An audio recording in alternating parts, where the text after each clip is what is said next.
Welcome to Waves Media Telugu. నర్సరావుపేటలోని Tirumala engineering college లో నిర్వహించిన ఇనాగ్రల్ ఫంక్షన్ లో కళాశాల చైర్మన్ మాజీ ఎమ్మెల్యే శ్రీ బొల్లా బ్రహ్మనాయుడు పాల్గొన్నారు. ఈ సందర్భంగా ఆయన మాట్లాడుతూ పేద మధ్యతరగతి విద్యార్థులకు నాణ్యమైన విద్య అందించడమే కళాశాల లక్ష్యమని తెలిపారు. విద్యార్థుల భవిష్యత్తుకు అండగా నిలుస్తూ వారి విద్యాభ్యాస సమస్యల పరిష్కారానికి యాజమాన్యం ఎల్లప్పుడూ సహకరిస్తుందని పేర్కొన్నారు.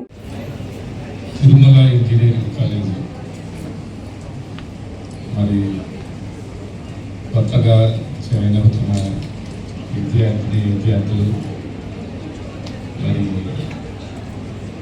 అదేవిధంగా పేరెంట్స్ అందరూ కూడా ఇక్కడికి రావడం జరిగింది. వారికి మా కాలేజీ మేనేజ్మెంట్ కరస్పాండెంట్ సెక్రటరీ గారు రావు సత్యనారాయణ గారికి, అదేవిధంగా మా వెంకట్రావు గారికి, అదేవిధంగా ప్రిన్సిపల్ గారికి, ఇక్కడ ఉన్నటువంటి ఫ్యాకల్టీ సాంబశివరావు గారు, అనిల్ గారికి, ఇక్కడికి వచ్చినటువంటి మరి తల్లిదండ్రులకి ముఖ్యంగా చెప్పాల్సింది చాలా ఉంది. అదేవిధంగా ఫ్యాకల్టీ మరి టీచింగ్, నాన్ టీచింగ్ వారందరూ కూడా చాలా తిరుమల ఇంజనీరింగ్ కాలేజీ మాది అని పనిచేస్తున్నటువంటి వారందరూ, అదేవిధంగా అందరికీ ఈరోజు మనస్ఫూర్తిగా ధన్యవాదాలు తెలియపరుచుకుంటున్నాను.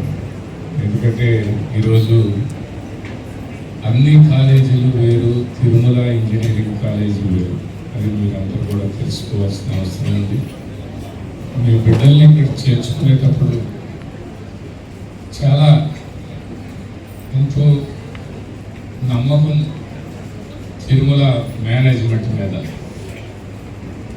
ఆ నమ్మకాన్ని ఎప్పుడు కూడా తిరుమల మేనేజ్మెంట్ ఎప్పుడు వదులుకునే దానికి నేనే లేదు. ఎందుకంటే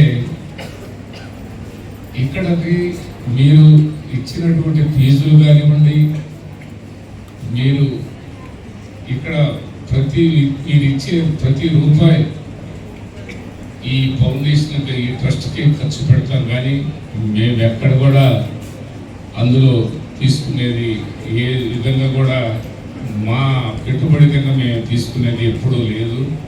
అది కూడా మీరు తెలుసుకోవాలి. అందుకే ఇప్పుడు చెప్పారు మన ప్లేస్మెంట్ ఆఫీసర్ గారు సత్యనారాయణ గారు, సాంబశివరావు గారికి ఫస్ట్ ఇయర్ నుంచి సెకండ్ ఇయర్కి రాగానే వాళ్ళందరినీ కూడా ట్రైన్ చేస్తూ ఉంటాడు ఆయన, అనిల్ గారు. ఆయన దానికి చాలా ఖర్చు అయింది. ఖర్చు అయినా ఖర్చు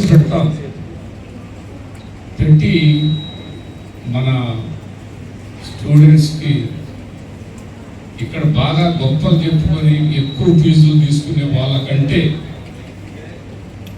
ఎక్కువ క్వాలిటీ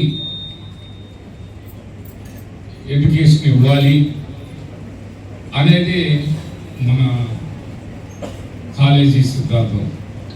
అందులో భాగమే సాంబశివరావు గారి ప్లేస్మెంట్ ఎలా వచ్చినాయంటే, మనకి ప్రతి సంవత్సరం 400 మంది స్టూడెంట్స్ బయటికి వెళ్తారు. ఫ్యాకల్టీ వాళ్ళందరూ కూడా చాలా వాళ్ళని మంచిగా వాళ్ళకి జాబ్ రావాలి అనే ఉద్దేశంగా ఫ్యాకల్టీ వాళ్ళందరూ కూడా ప్రయత్నం చేస్తారు.